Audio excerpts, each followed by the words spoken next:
Bukod sa mga stickers, ito may mga plate number. May mga tinitinda rito.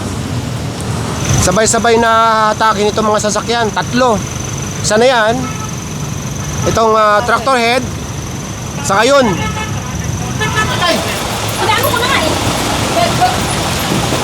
Op.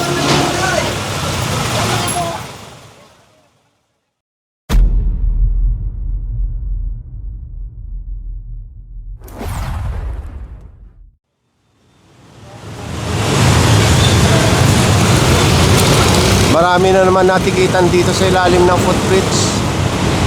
Lagi ito napapasadahan at maraming natitikitan dito sa ilalim.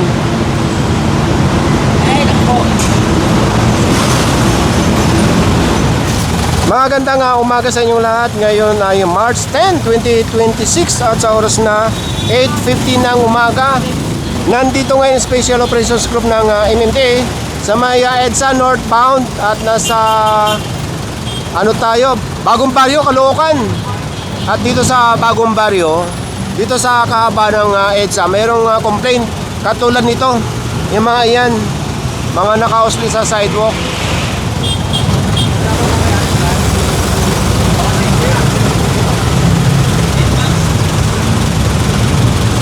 So kasama ito sa nirereklamo, itong tolda na ito. Pati ito?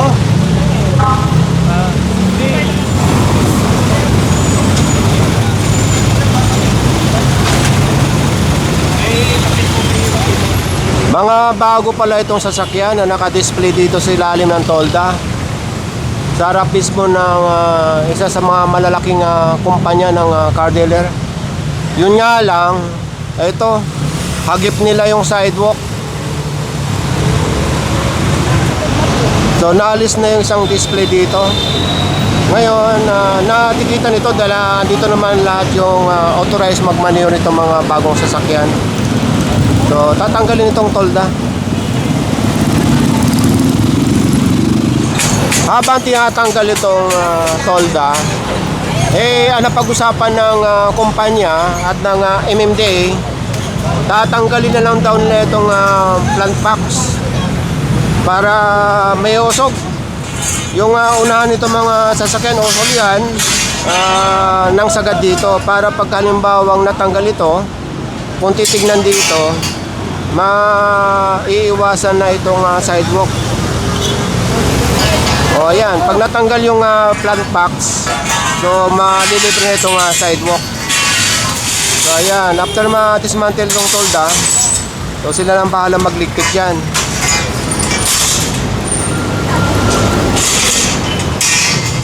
Magmula dito sa EDSA, kakaliwa dito sa may AD SOS at sako pa rin ng Caloocan.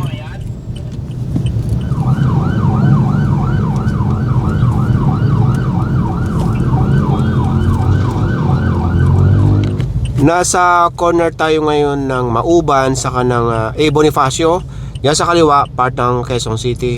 Yung kanan, part ng Caloocan. Ngayon, susunod yung clearing operation sa barangay na mag-a-assist sa atin dito. Dahil sa lugar na pupuntahan natin ay reklamo galing 8888 regarding sa mga illegal parking. Kakanan dito, medyo makipot itong kalsada rito. At hindi pa natin alam kung anong street. Agoo yata yan. Agoo. Ito, mga kasama natin yung mga taga Barangay San Jose. Nasa kaliwa yung one side parking. Yung sa kanan yung mga matitikitan at posibleng ma-attack.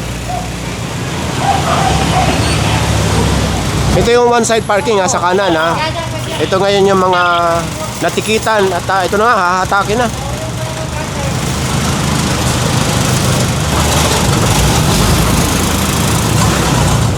Sabi ko kayo na, Agodo pala. Agodo Street.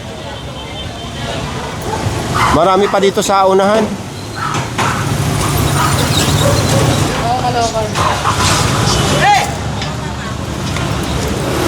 So ito dahil andito naman yung mga may-ari nitong sasakyan na ito. Dahil sira, ginagawa daw.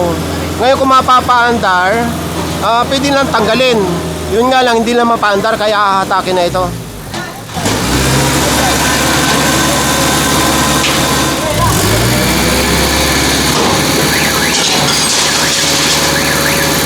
Ito naman nakapark sa sidewalk, saka ito, iba ang may-ari.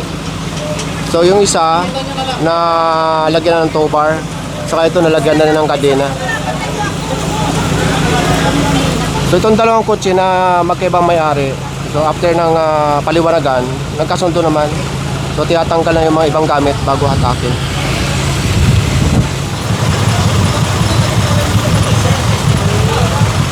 Hinaharangan na, ayaw nang ipailer yung kailang mga sasakyan. Itong isa hinatak na. Itong isa ayaw pumayag hatakin. Ang nangyari kasi dito, bago lumabas tong may-ari, mahigit 5 minuto na yung lumipas. So na-checka na ng toll yung ticket ng enforcer. So hindi na yung mabubura. Ginawa na talagang parking ng sidewalk dahil may cover pa yung windshield.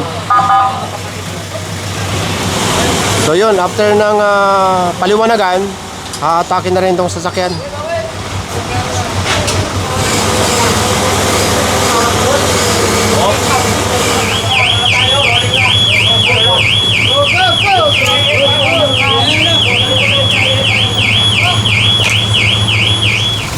After natin sa Agudo, nandito tayo ngayon sa may 10th Avenue. At start na dito yung clearing operation.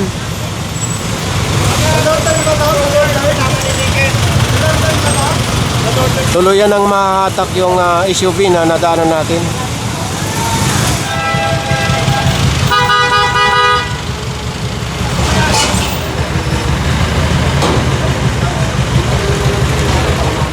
Nasa 10th Avenue pa rin tayo. Ayun, pinagtitikitan na ng mga enforcer yung mga nakapatong sa sidewalk. Ang oras ngayon ay 11:13 ng umaga. So magko-cross dito sa may LRT. After natin mag-cross dyan sa may Rizal Avenue na sinabi ko kayo ng LRT, ito may mga nililinis yung skog dito. Ang mga nirereklamo kasi dito, yung mga obstruction sa bangketa. Katulad nito.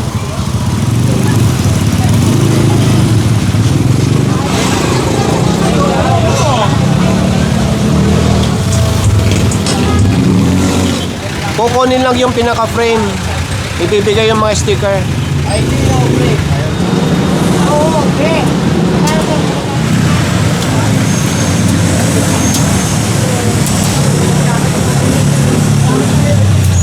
Bukod sa mga stickers, ito may mga plate number. May mga tinitinda rito.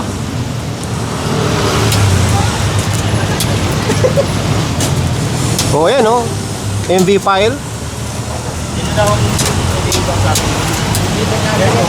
Yung kanilin dapat, kung sino yung So yun, nakikipag-usap yung skog sa may-ari nito o namamahala na wag nang kunin itong frame, pero ayon sa skog, kailangan may ID yung namamahala dito para matigitan ng environmental.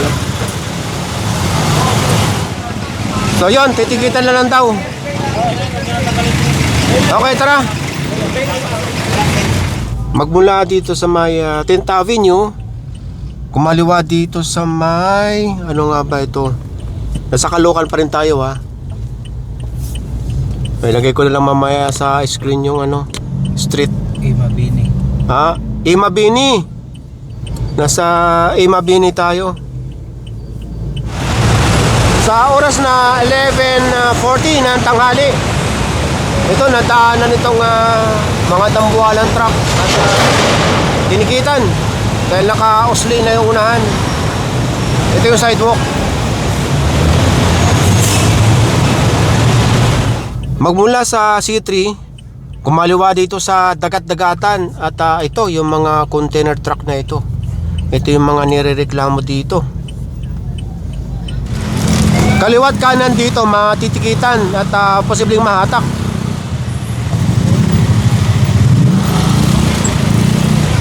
Marami dito ah. Ang oras ngayon ay 11:15 ng tanghali.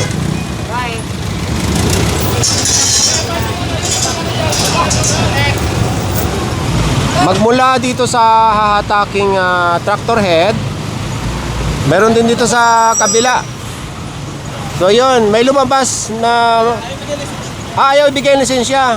So ayan, mahahatak. Ano pala ito eh? Pag-aari ng company. So walang maglabas ng lisensya para tikitan. Eh ano pala ito, iba-iba yung nagmamaneho. Sabay-sabay na hatakin itong mga sasakyan, 3.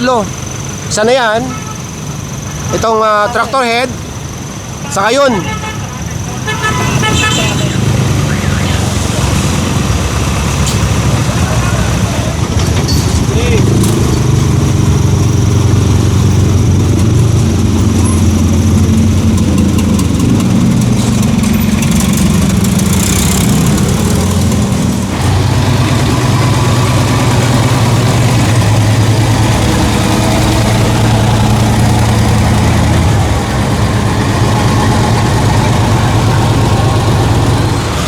Ang oras ngayon ay 12:30 ng tanghali at nasa corner tayo ng Taksay at ng Tuna.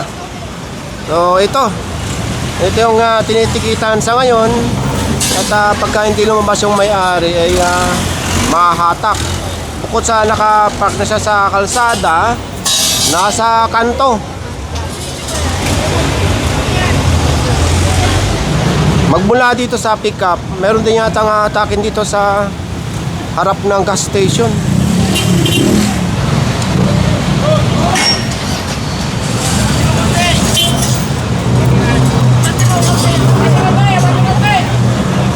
Magmula doon sa tinikitang pickup saka sa hinahatak dito sa may gas station, dito sa kabila may hatakin din ayun.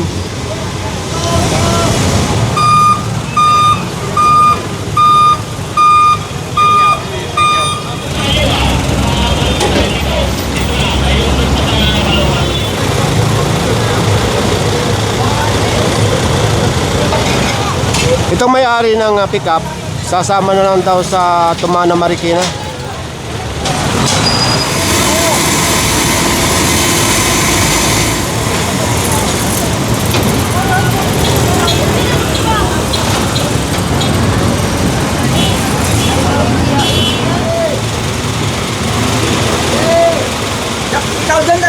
Dito sa Tuna, papaloob, medyo makipot yung kalsada.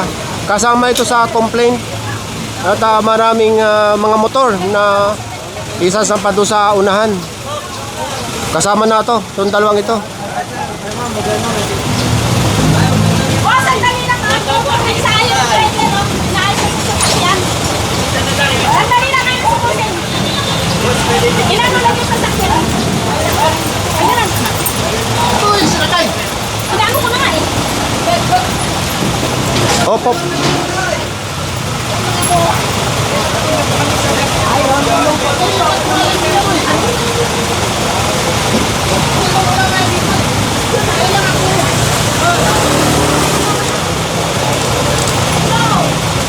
Mahigit 20 minutes na yung clearing operation dito. Hindi pa rin nila tinatanggal yung motor dyan. Kaya na pa natikitan niya mga motor na yan ayon dito sa mga enforcer. Dahil hindi lang makapasok itong tow truck, nakaharang yung isang tow truck dyan, yung may nakasampang pickup.